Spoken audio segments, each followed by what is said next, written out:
Hey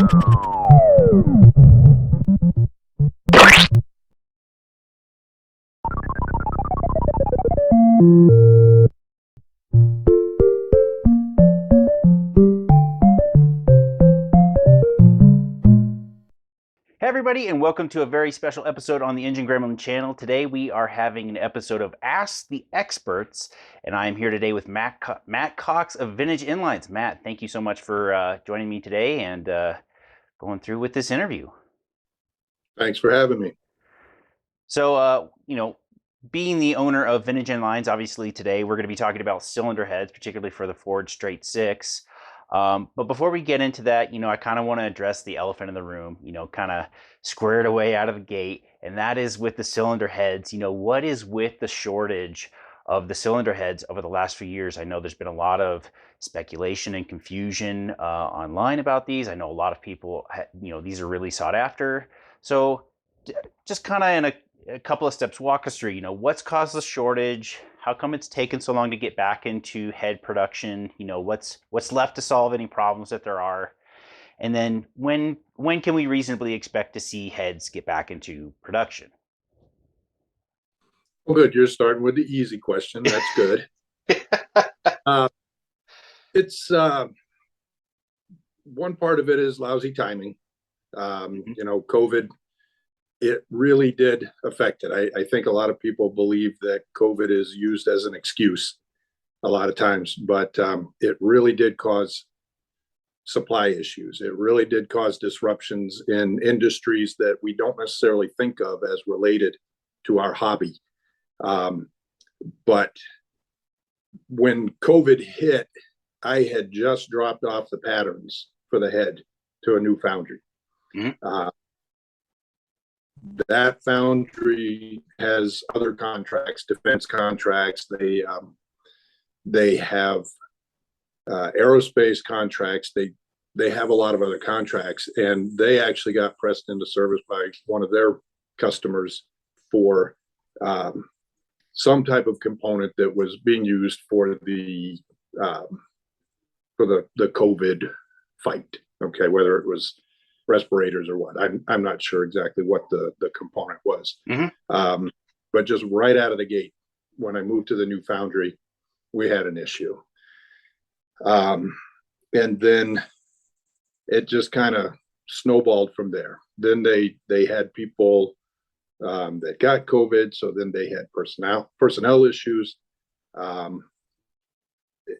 And then when all of that kind of settled down and they got back into their business, we came up with what turned out to really be the longest term problem. The cooling passage cores in the cylinder head, the cores themselves, which are just part of the molding process, mm-hmm. Once they're made, they're very delicate. The part of the mold is, once it's part of the cylinder head, it's no problem. But in the mold process, this particular core is delicate. The foundry was going to have those cores 3D printed in another state. So they were able to print them, no problem. And then they informed the foundry that in the process of moving them or bringing them back by truck, there was probably going to be some damage. They were just fragile enough that they weren't going to survive the trip. Mm-hmm. I didn't know this at first. It was quite a while before I found that part out. They told me at about the same time that they told me they were getting their own 3D printing equipment. So that's now been underway for a little while. But that process, now when I say 3D printer, I'm not talking about one like I have in my basement. It prints in sand, right? Because that's the process. So it does print the cores in sand, but it's the size of this room that I'm in, right? Mm-hmm. And they can print multiple levels. They can print, I think he told me one time, 40 of these cores, and then go up a level and print 40 more. Wow. Up a level and print 40 more. So the process I might have to do an episode just on that, because that sounds cool. Yeah, I've asked him if he would let me know when they are going to do it, so I can go down and watch. But So the process of getting that thing calibrated is not going terribly well. Hmm. It's taken, obviously they've spent a ton of money on this thing. They had to rearrange the foundry to put it in. Um, and so I do believe them when they say that they're doing everything they can. Otherwise, they've got a lot of money tied up doing nothing. Yeah. So, I mean, that's the my sob story for why the cylinder heads aren't in production right now. But that is the only reason. Everything else is good. You know, we can make them. We have made them. We've built them. I've sold about 75 so far. These are castings from the previous foundry. So, you know, Yep. we can make them and sell them if we get them cast. Um, the company that's going to be doing the assembly is actually part of the parent company that owns the foundry. Mm. So once they get them cast, we're going right into the assembly, machining and the assembly of them. Um, and as far as I know, that's the only holdup is getting that 3D printer calibrated and going. Um, it's obviously I'm not mentioning who the foundry is. It's not affecting their business, their existing business, because everything else they've done, they're still able to do the way they've done it. And throwing a company under the bus at this stage, for someone like you, really just says, well, fine, if you're going to spit in our eye, we'll throw you to the curb, and it doesn't help anybody. So I understand that. But so I want to go back and touch on a couple of points that you mentioned. But before I do that, I do kind of want to defend you on this front with respect to the supply chain issues. A lot of folks think that that's a scapegoat, and it's really not. I work in the aerospace industry, and I have seen it firsthand. I deal with this on a daily basis at my day job as an engineer. So, and since you are going with a U.S. foundry, um, I can tell you that one, there's not very many of those left that have the expertise or are capable of actually casting a cylinder head. Most of suppliers have actually gone out of the U.S. to do that. So, one, I applaud you for using a U.S. supplier there. But it's not an excuse. I mean, it truly does. It has affected supply chain across the entire globe in every single aspect you can imagine. And anybody who says otherwise is lying to themselves. They're not in it if they're saying otherwise. Yeah, Right. Yeah. even material. Oh yeah. Oh yeah. Um, and then so going back to the previous foundry. So, what happened with the previous foundry? Did they go out of business, or did you just find competitive rates elsewhere? Did they get too busy with other projects? What kept you from using your previous supplier? uh, Ironically, it was their lead time. So Okay. the problem there was for the machine work that they were doing, they were sending it out to a smaller shop, and that shop was so small that they were sort of, I'll just use the word unreliable, or Okay. unpredictable, maybe. Um, the first time, the first batch of heads that I got, it took the machine shop 6 months to do it. The second time was 9 months, and I thought, I need to find somebody a little more stable, and I found somebody closer to home and things like that. So that was the main thing, was I needed to improve the lead time. And Gotcha. once they get the process down, there won't be any problem with lead time. I'll order 50 and they'll schedule me, and within a couple of months I'll have my cylinder heads. Okay. So two questions on that front. The first one being is going back to this die printer. Obviously it does take some calibration and getting it to produce uh, viable parts. Have they given you any kind of estimate on how long they think it'll take to get it calibrated in so that it's up and operating? And I suppose this kind of goes into the larger question of, when we reasonably start to see production of heads again? And if you don't know, that's fine. I know some suppliers can be wishy-washy on their answers. That's something I've had to deal with myself. So understand if there's not a good answer there. The answer that I'm getting is they are working on the calibration. As I said, it's not in their interest to have this money tied up and not be working on getting it going. Because once they, I guess the other thing I said was they don't need this machine to continue making parts that they've made before. They can just Mm-hmm. use the whole process. But once this machine is in operation, then there will be cost savings for them to be able to do things in house. So it's certainly in their interest to get it going. They have had the company there quite a bit, according to my contact in So the their cylinder head supplier that they bought the side of machine it. from. Yes. So the manufacturer of the machine is in trying to get it calibrated. I think I've been enough of a pain in the neck to them that once it is done, and honestly, um, the cylinder heads are kind of a low risk project for them. Mm-hmm. It's not aerospace, it's not medical. Yeah. So it's probably a good test for them once they get the machinery up and running to go ahead and try these. So that being said, I don't think it's going to be long after they get the machine calibrated, and that's all I know. Yeah. Okay. Well, it's ultimately it just sounds like a series of unfortunate circumstances that have all just stacked on top of each other. So I only have one more question on the cylinder head production front, then I promise we will move on to a happier topic. You said a batch of like 50.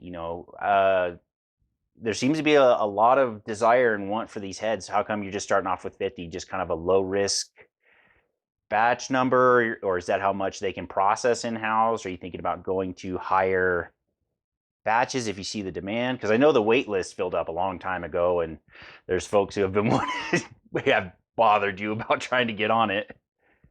Um, I There's no telling how many I could have sold if I had them. I stopped the wait list at I don't know, several hundred. And then as I got them, the 75 that I did get, I would contact people. And because of the length of time that it took, some people had changed their plans, some people had sold their cars. So I don't really have a waiting list now. I do have an email list of people that I've said I will contact um, before I make the heads are available, or show it in stock on the website. So and that list is close to 1,000. And I expect the same thing. There will be people that just have, yeah. And I get, to anybody seeing this that's emailed me and asked for an update on it, I apologize for not replying. I just get too many in a week. I am going to put a link to this as an answer that I will provide when somebody asks about the cylinder head, and then some short statement about the timing as I know it. So yeah, the list is long, and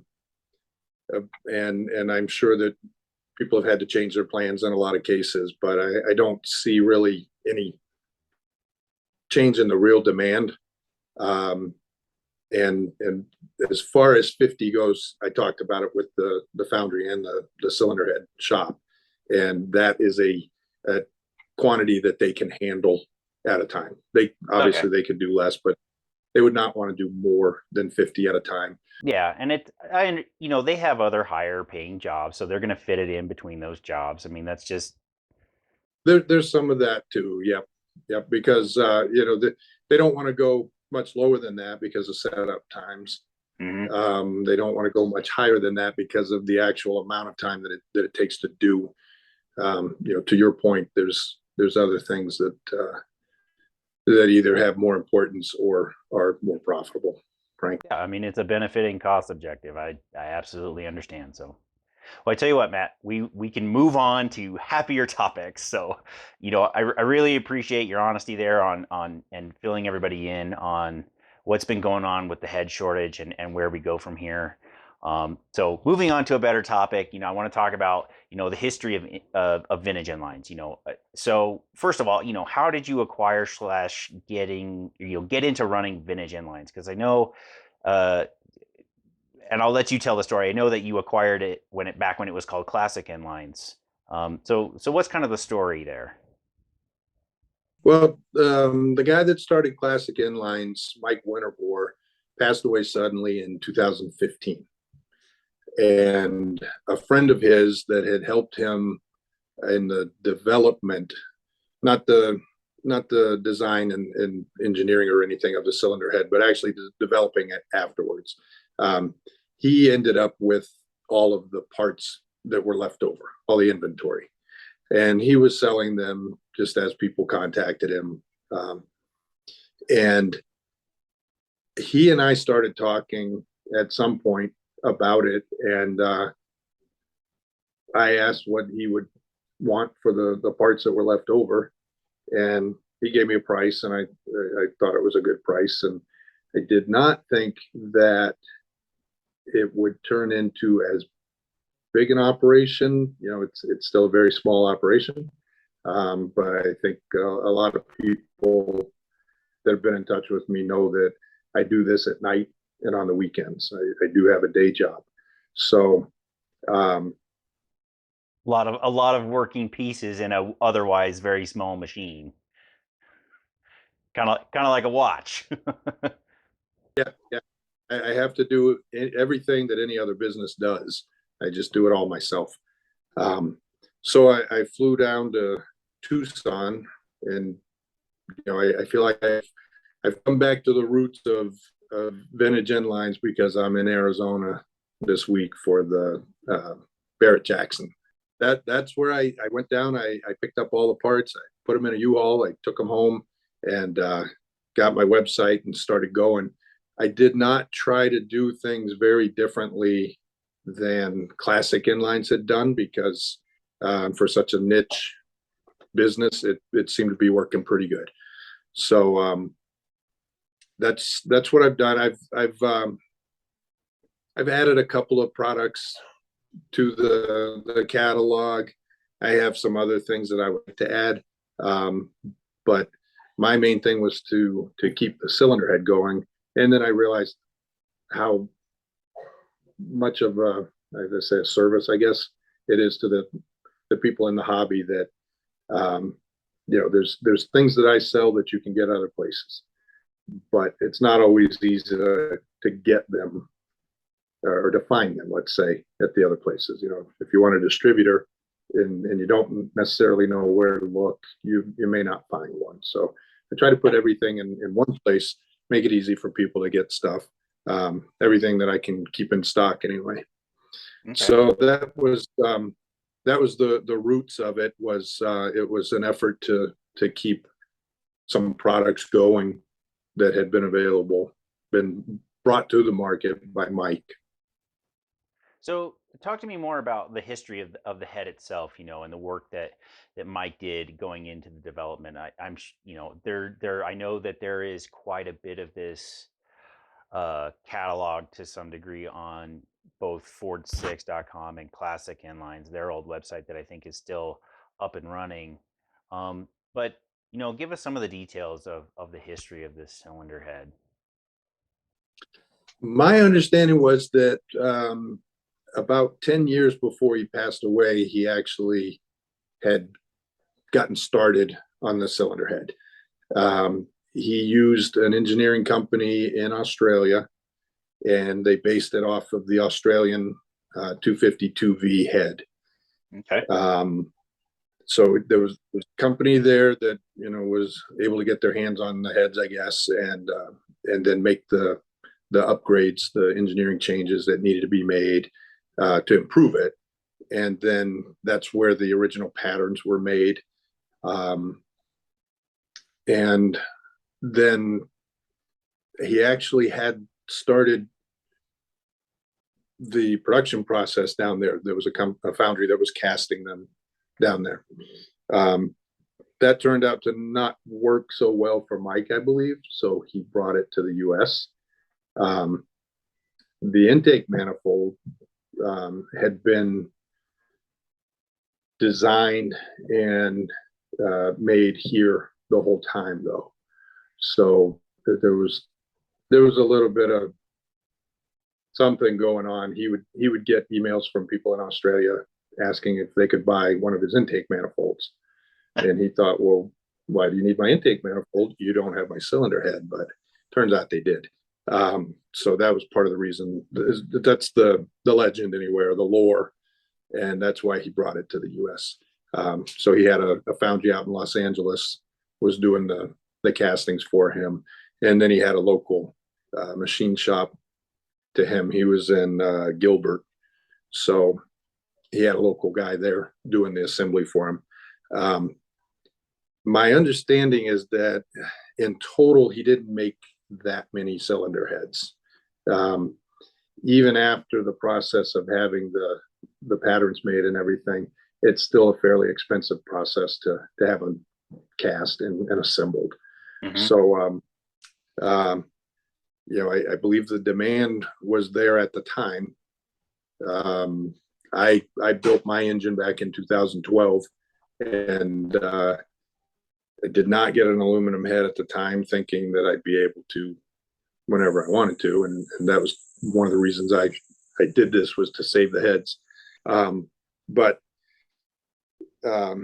he was definitely doing the best that he could with it. But Mike was definitely the impetus behind the whole project. As far as I know, I've never heard that there was, that he took it over. I've heard that he had a partner of some at some level early on, but I don't know the name. I never heard anything else about that. It was just, yeah, he had a partner in the beginning. But so that was the history of it coming about. And that's all I know, because I didn't know Mike personally. I talked to him a few times as a customer, but I've picked up a little bit secondhand from a few people that did know him pretty well. Okay. Well, cool. So let's actually talk about the specifics, the characteristics of the cylinder head itself. Let's start off by comparing it to the old log head. What makes a cylinder head and the intake better than the old log head? And I know I've covered some of this in my motor build video that recently released, but I'd love to hear some more specifics from your end on that front. Yeah, the most obvious thing with the integral log intake manifold is the 90-degree turns that the air fuel mixture has to make. The airflow is wanting to go right by cylinders. It doesn't have much problem going in 3 and 4. It wants to go right by 2 and 5, and then it has to hit a wall and stop and then turn to go in 1 and 6. So just not good flow characteristics. That's the obvious thing that you can actually see that looking at the outside. But starting with the small log heads up to 69, they had increasingly larger intake volumes, but they were still very small. So one of the big improvements with the large log head that came in 69 was the intake volume. And they actually continued to increase the volume through the end of the production in the early 80s. But it was never a lot. In the intake volume, when the intake valve is closed, there's air wanting to get in, and the volume of air that's wanting to get in is important. So that's where the intake volume is important. So if you have a small log, you have a small volume of air that's available when the valve does open. So along with all of the other problems that it had as far as the flow characteristics, there just wasn't much air to go in. So when the Australian 252V head came out with the separate intake manifold, that took care of both of those problems, the flow characteristics and the volume of air. as an engineer, you could probably describe it more accurately than that, but for a layman, that's the gist of it. Um, For so anybody watching small, this right now, if you want me to explain that from an engineering perspective, write me down in the comments and I will see what we can do. go back to the old textbooks, right? Yeah, right. So, so small log, small volume of air, 90-degree angles. Um, the large log head was definitely an improvement, but still had the 90-degree angles. And then the Australian, the 250 2V head made improvements on both of those situations, drastic improvements, really. But it was a two-barrel intake manifold. So um, then, okay, that was the first question, right? Was the integral log? Yeah, yeah. Basically, yeah, I know what's making, what separates this cylinder head from the old log head. And obviously we've touched on the intake portion. Are there any other aspects of this head that, you know, Yep. The next big thing, and I'm going to talk about anything. I'll talk about our cast iron heads here in the U.S. Uh, and along with the 252V in Australia, which was also cast iron, and then compare both of those sort of to the aluminum head. But the the valve size is another thing. I can put up to a 1.84-inch intake valve in versus the 1.6, one six, point that's I'm a little rough, four, 6.5. Yeah, I think something? Yeah. 1.64 would be. I'm rusty on that because it's just been so long. Uh, and then the exhaust valves were 1.38 all the way through, even with the 250 heads. Yep. And I put a 1.5-inch exhaust. So both valves are considerably larger in the aluminum head, and it may not, doesn't sound like much of a difference between 1.38 and 1.5, but in terms of valves, it's a big difference. That's very big. So yeah, because cross-sectional area for a circle is actually a squared function. I mean, it's not linear. It's not like you go up zero point 0.1 and you get 0.1% increase in airflow. The bigger your diameter gets, the more surface area is actually an exponential function. For those of you who want to get into the nerdy side of geometry, so yeah, I mean, small changes in something that is a cross-sectional area function of a circle, that's a big deal. Yep, exactly. So valve size is a difference. The combustion chamber shape is improved over both the cast iron head and the Australian 252V. It's a high swirl design. So that came about, I think, in the 70s is when they started high swirl combustion chambers. But the turbulence and the airflow helps in drawing in the mixture, and a lot of other technical things again that I'm not. I'm actually not an engineer, so if I was, I might know those things. But so the combustion chamber shape, the combustion chamber size is it's really comparable to the small log heads, around 55, 56 cc for Yeah. the chamber size. The large log heads had about a 63 cc chamber. So just a side note, anybody putting a large log on an older engine, you need to consider the chamber size for your compression ratio. But the 55 works good with the aluminum head. The intake and exhaust runners themselves, the ports in the head, the radius, the ports were raised. So as you're looking at the side of the head, the ports that you see are higher on the aluminum head. Yeah, so I was looking at my old log head yesterday, and I noticed that exhaust and that intake, I mean, they are touching each other. I mean, it makes it really difficult if you want to mod anything on that log head there on the intake side, because you're butting right up against that exhaust. And so with the with with our, I say our, the U.S. cast iron head, um, it was it was terrible, right? There was not much arc, especially on the exhaust side. We think of the exhaust side as being a little bit better, I think, on the cast iron head because it's a straight shot out, right? It's not like the intake manifold where you have these 90-degree turns, um, but the shape of the port itself is a lot more like an L than an arc. So exhaust Yeah. comes up, hits the roof, and then tries to go out. Yep. So with the Australian head, they improved that quite a bit.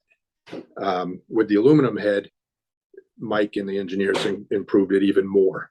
So especially on the exhaust side, on the intake side, it's also improved. So if you think of this as the original and that as the raised, you can just you can imagine how much better this flows. Oh yeah.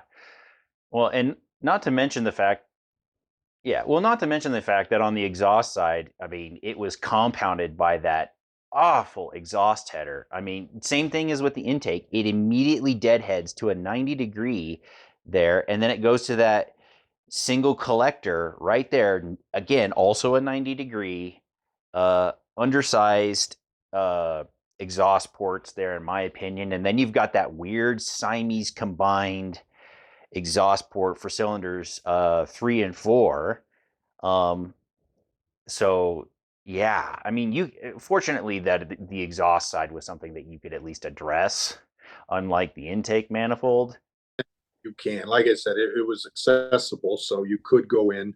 Um, if anybody is porting one on the exhaust side, you do want to port the roof of the exhaust port as close to mirror finish as you can, just to help speed up the exhaust flow. Yeah, Not necessarily speed it up, but keep from slowing it down. yeah, On the intake side, it's not as important. So um, yeah, so the port shape was another one. As you said, the Siamese exhaust port for 3 and 4 on the aluminum head, they are individual, and it it's on the one hand you could think, okay, well, with the Siamese port, it's bigger, that should make the exhaust flow better. But with any flow, you want to match it the best you can. So it's not great to have a bigger port for 3 and 4.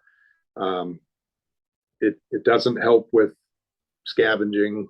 With scavenging is the term they use for the design of the exhaust to sort of draw the exhaust out of the engine.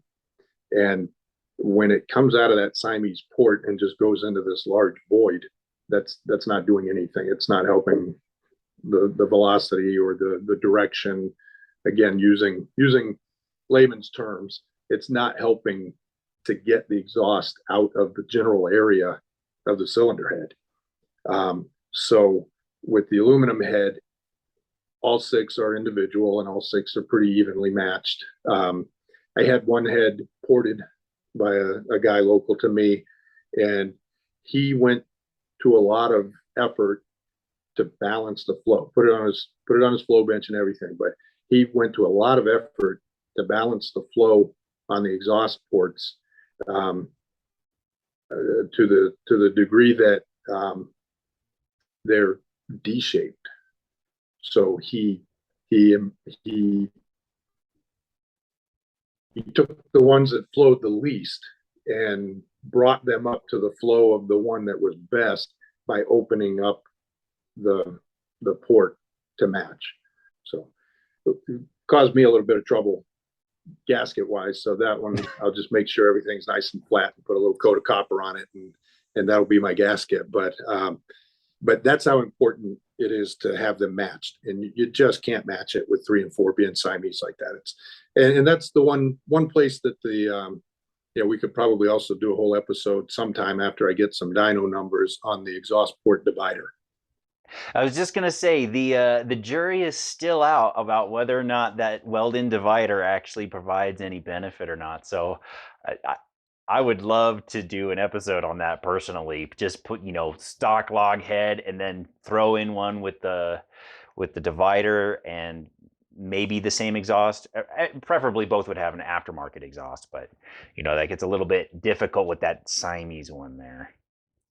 A stock head, a head with the port divider, um, and then exhaust manifold, stock exhaust manifold versus a header on each of them.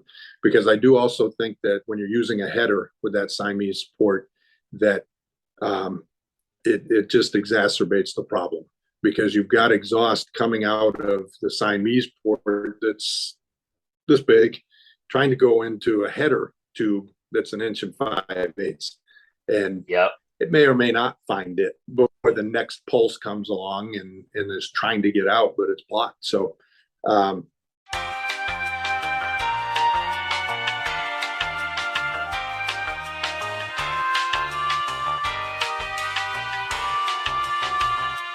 my personal opinion on the divider is that it probably works best with a header, because it has to flow by directing the exhaust into the primary tube. So, I mean, one of the other things that I will point out that I appreciate as far as improvements on the head go is the fact that it is aluminum instead of cast iron, because Lord knows I have carried around that cast iron head enough, and it is a heavy, heavy son of a gun. And then on top of that, though, it being aluminum over cast iron, it's gonna dissipate heat into the coolant a heck of a lot better. Keeping your motor at more reasonable temperatures, especially if you're going to be going so far as to be adding boost or whatever kind of power adder that you may or may not throw in there. So, as Right. on a personal note, I really appreciate that it being aluminum over cast iron, especially since the intakes is still over the exhaust. Since the flow is better, you don't have quite as much buildup of heat as you did in the cast iron head that could cause vapor lock if you're still running a carburetor configuration. But it's also good to have cool, dense air anyway, and the aluminum helps take some of that heat away, and so it's just kind of better all the way around from a Right. heating perspective there. Yep.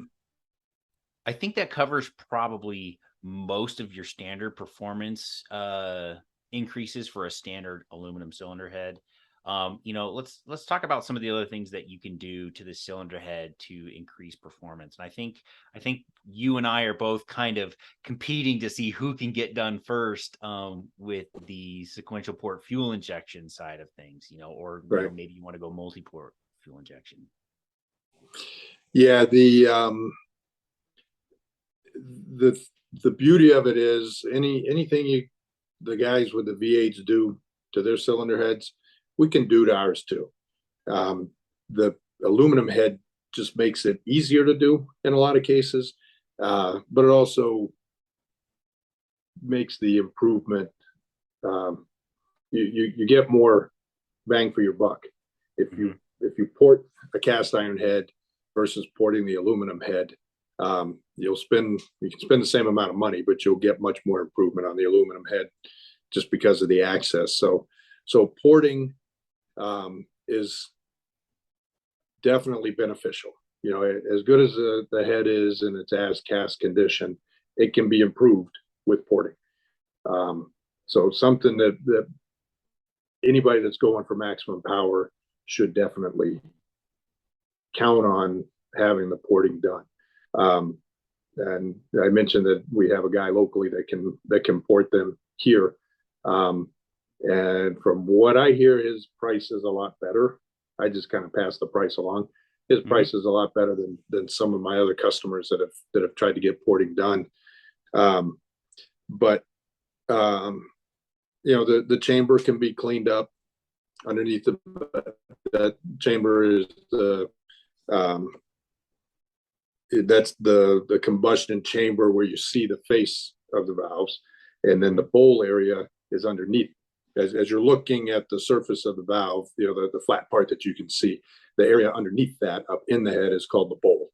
And same thing, the bowls can be cleaned up, smoothed out. I'm not a head porter myself, but those guys know what to do. They know what needs to be cleaned up.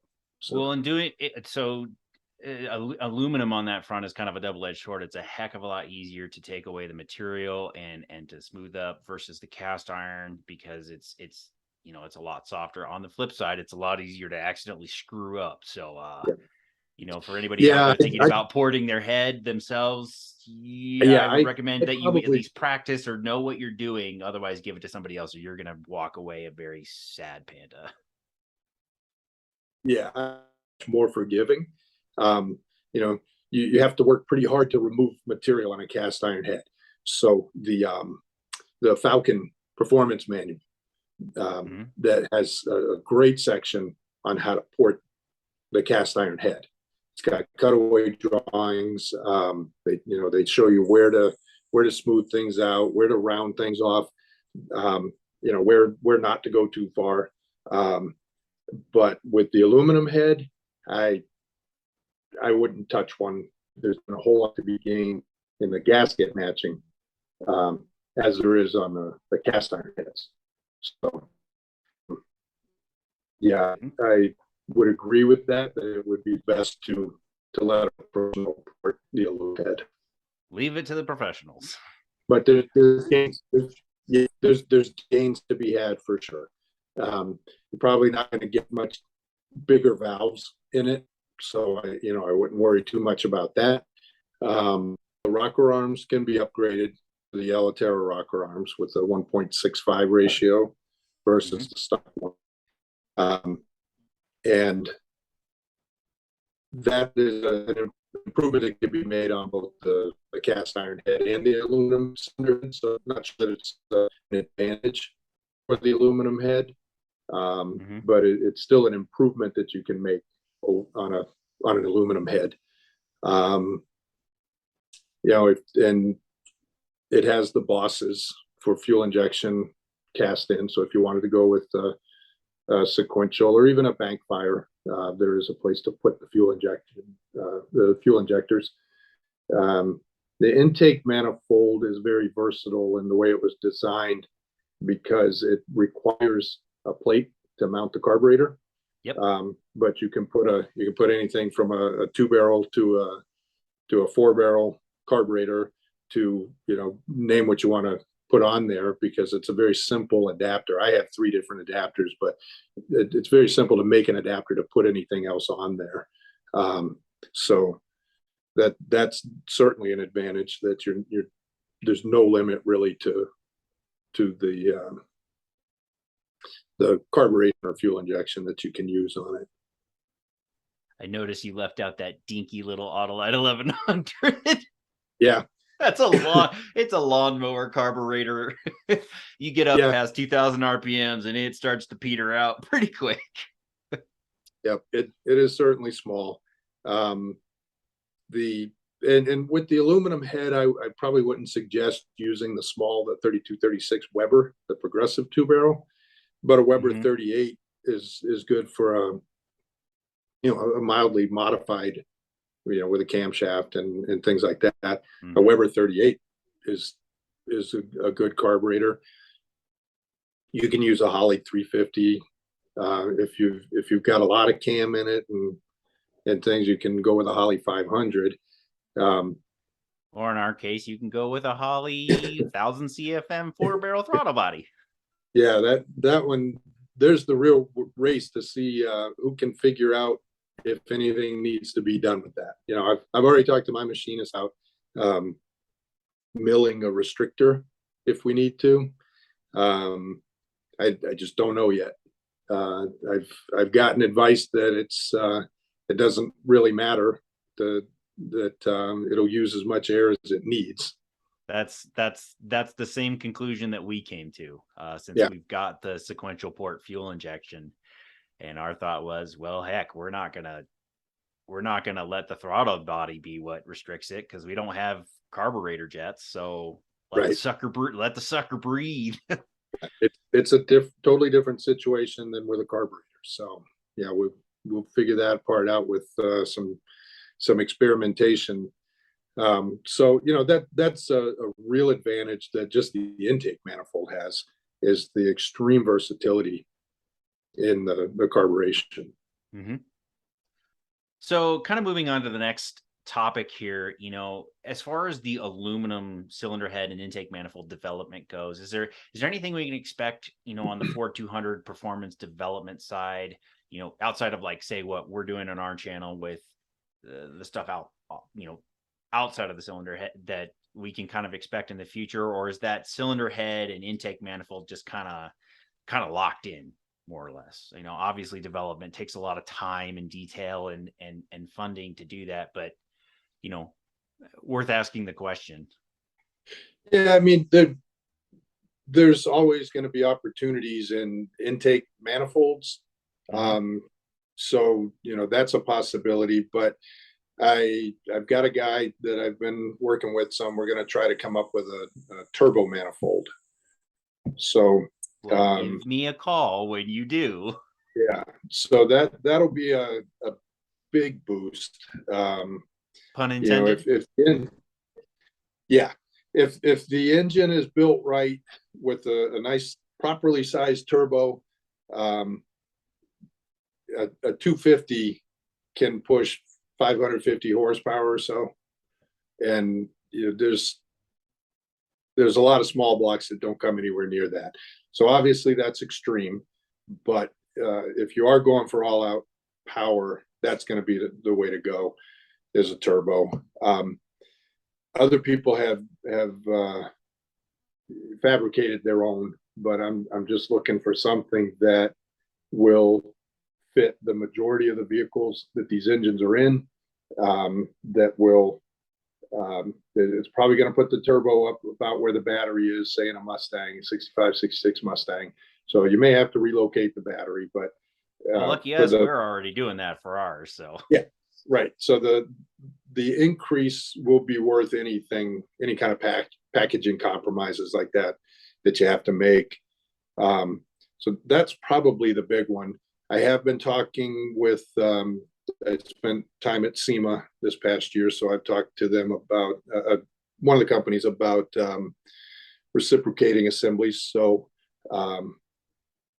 potentially a crankshaft, which would open us up maybe to a little bit of a stroker kit. That's a potential. That one are we not sure talking? on, but Are we talking cast, forged, billet here? the it would likely be billet, so the price would be high. Mm. So the return on investment may not be there for You, cast. you So got to be really maxing your motor to yeah, justify it, kind of thing. Gotcha. yeah. Um. Um, but the So rods, the rod and piston assemblies, we don't have well, we don't have performance forged rods for this engine for the 200s and the mm, 250s. You can. It's easier with a 250, I think, to find something that you can use mm-hmm. than it is with a 200. But so just concentrating on the 200, I think a good forged performance rod would be important, and then forged pistons to go along with it. So if you do Yeah. boost it, the it's insurance that is probably money well spent. So So rods and what do you pistons are probably likely. so for the 200, what would you say is roughly kind of the limit of what the rods and crank can handle for the 7 bearing one? I'm not even Yeah, gonna bother with the 4 bearing. I don't know if you can build a naturally aspirated engine that the stock components can't handle. Yeah, Um, I'm assuming boost yeah, is part of that.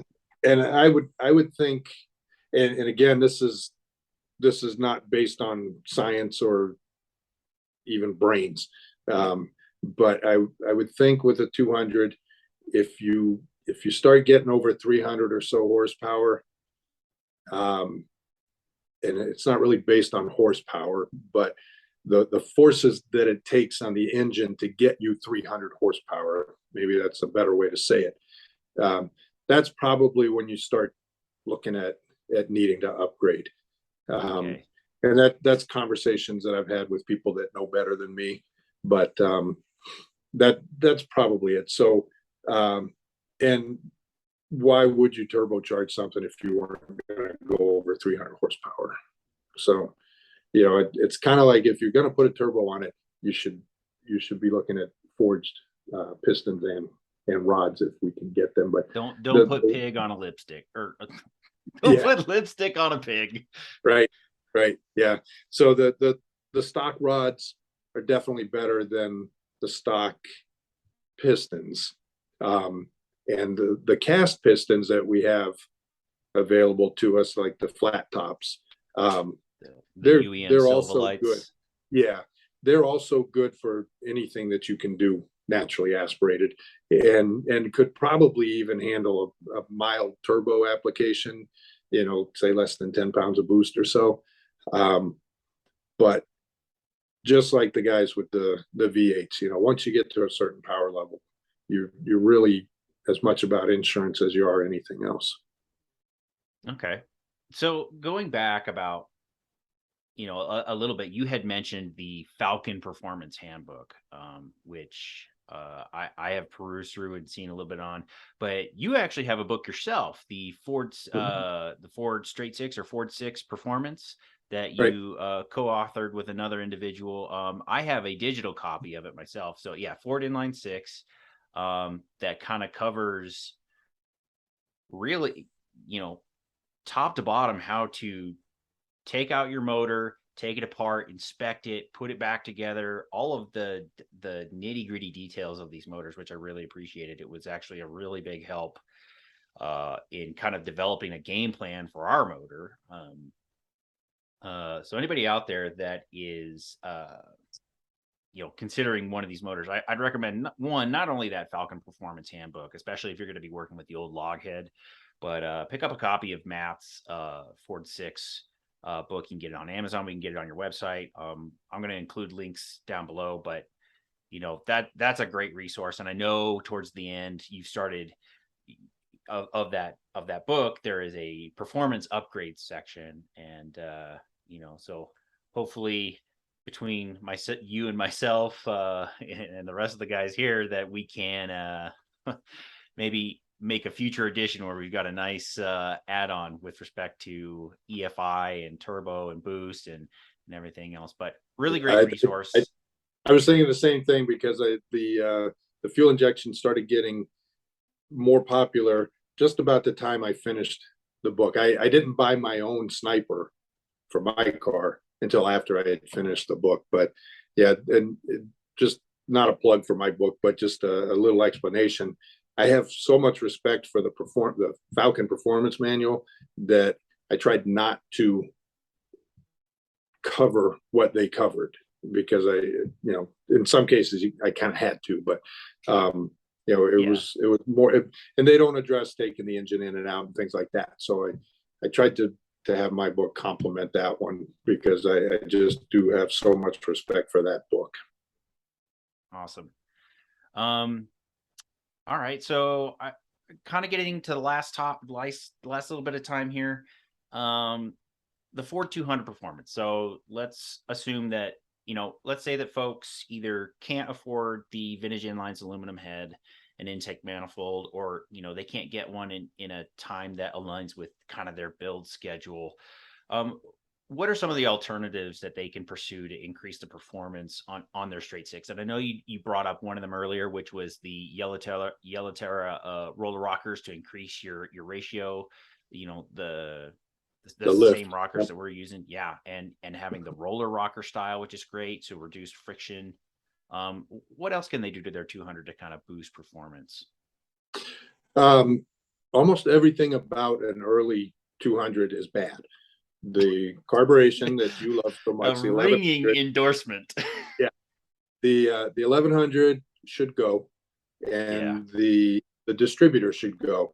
And the biggest problem with that distributor is there's no centrifugal advance, so it uses a change in the vacuum to sense a change in the speed of the engine. It can't, Your engine needs to know how far you, or your distributor needs to know how far you're pushing on the gas pedal, and it needs to know how fast the engine's going. And the centrifugal advance is what does that in most distributors. That distributor does not have it. So you can put a Pertronix pickup on it and have an electronic pickup, which does help because you can get a higher voltage spark. But you're not going to overcome that huge deficit of not having centrifugal advance. So the first thing you should do is replace the carburetor and the distributor together. Get rid of those. Next thing you should do is put a header on it. So the exhaust ports are so bad that you've got to do everything you can to help the exhaust. And the header with, doesn't matter if you put a 2 or 2.25 inch single exhaust or a dual 2-inch exhaust or even 1.75 inch, that's much more improvement than most of these engines are going to need, right? But that header, as to your point earlier, that header is such an improvement over the stock manifold that's got to be right up there with it. So those are 3 bolt-on things: the header, the carburetor, and the distributor. To take advantage of those new parts, then the next thing you should probably be looking at is a camshaft. Clay Smith has a new grind that they came up with about a year ago for me. I was asking them to do it. They said, well, that's funny because we'd already thought about it, so we know what we'll do.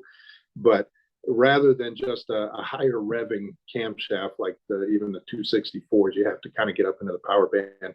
This is a 256 advertised duration, and it starts providing power sooner.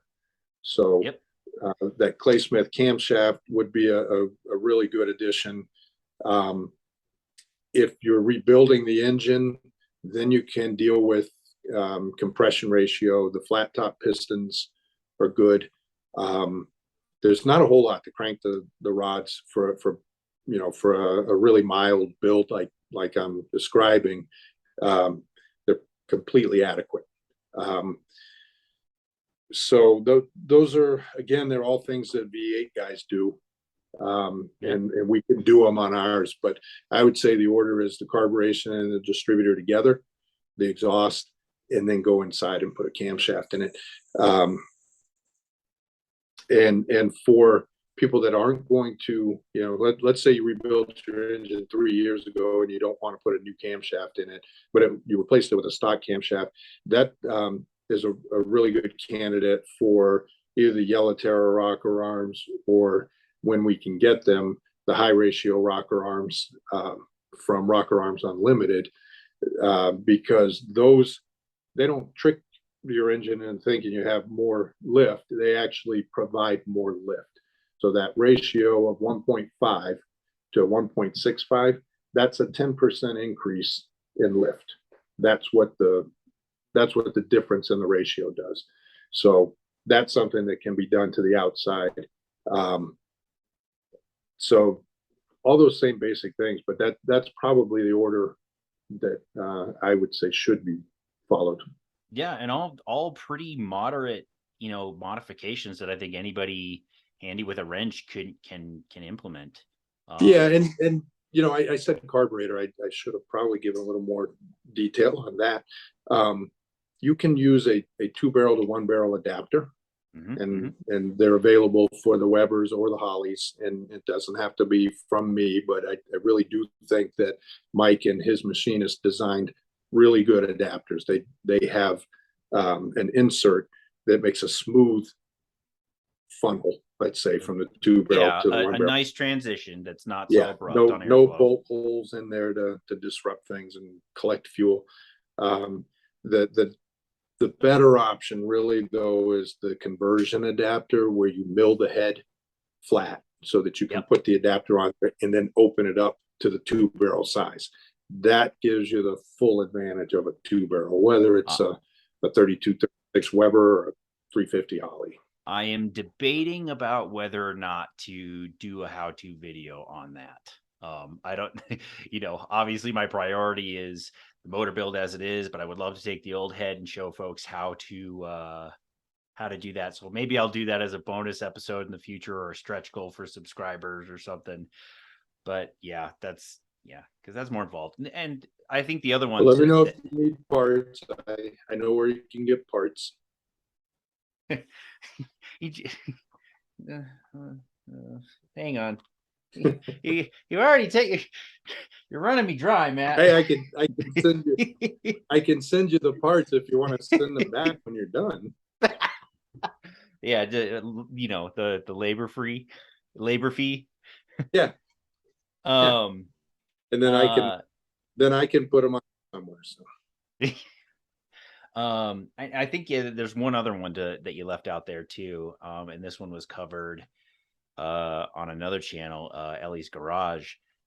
Is the Holly Sniper 1100 throttle body fuel injection unit. So if you want to let a computer take over it and kind of dial it in and give you a little bit more precise monitoring of your fuel there, I think that's a and reasonable. thank you for mentioning that, because with the sniper, even with the 1100, you can use the sniper distributor and have electronically controlled timing. So the Are you that talking one about the barrel fuel Hyperspark? injection, yeah, the Hyper Spark, yeah. Mm-hmm. So the 1100 sniper is good for 175 horsepower. So you could use it with a cam. You could use it with a header and things like that. You're not going to get beyond its capability quickly. You can get beyond it. There's a lot of guys building 225 horsepower engines, so that's doing everything you can do, right? But for a good streetable, starts up when you turn the key and wait for the pump. Yeah, the Sniper one barrel is a really good option. You don't have to use the Hyperspark distributor, but if you do, the timing. To my point earlier about centrifugal advance, the Hyperspark tells the computer how fast the engine's turning. So it's there will be some performance gain, but it's not like just bolting that on is going to get you a ton of horsepower. But if you do the other things, then you get to take full advantage of it. If you do put the Sniper 1100 on an otherwise stock head, you've still got the issues of the design of the integral, but it's going to be an improvement over stock. Yeah, definitely. If nothing else, for fuel economy, for starting. Yeah, prevent vapor lock. Yeah.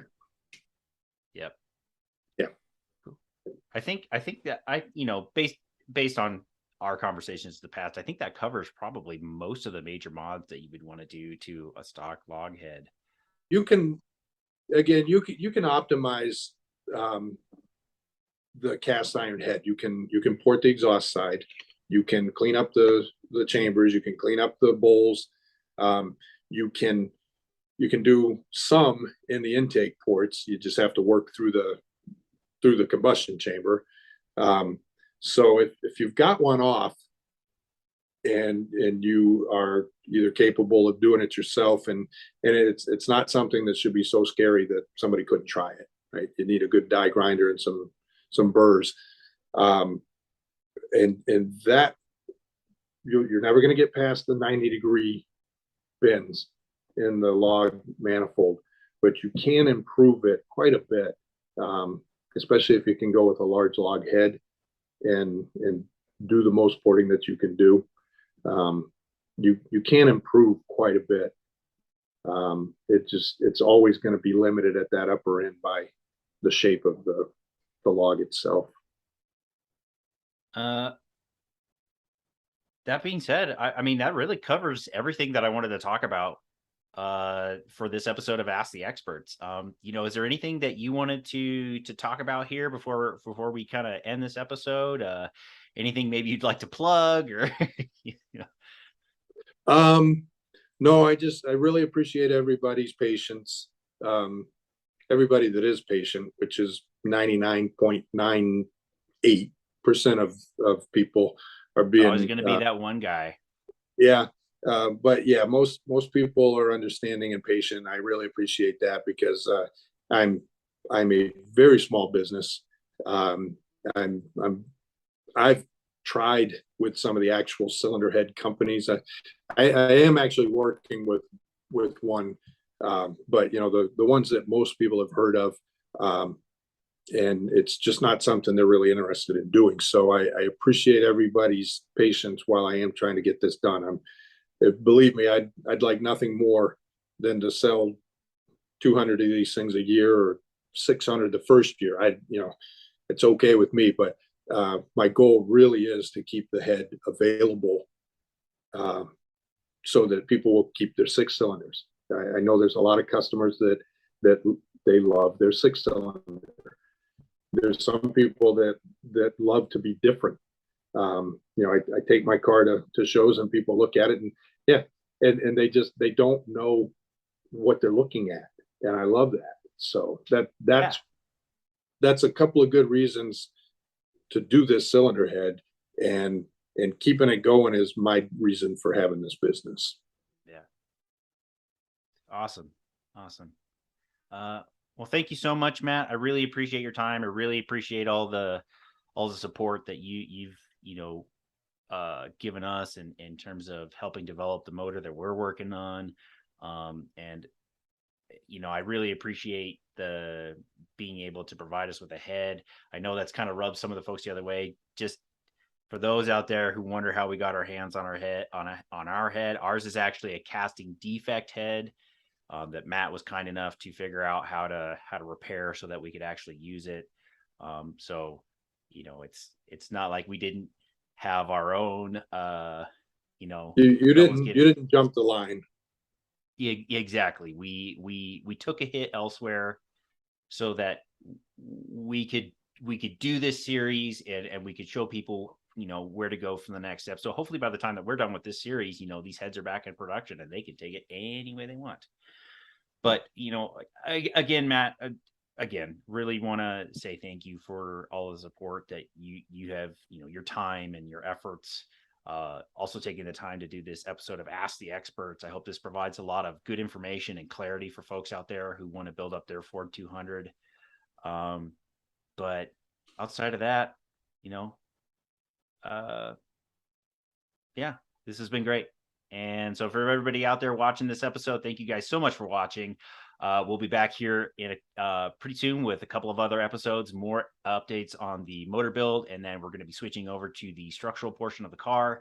So stay tuned for that, and I will see you guys next time.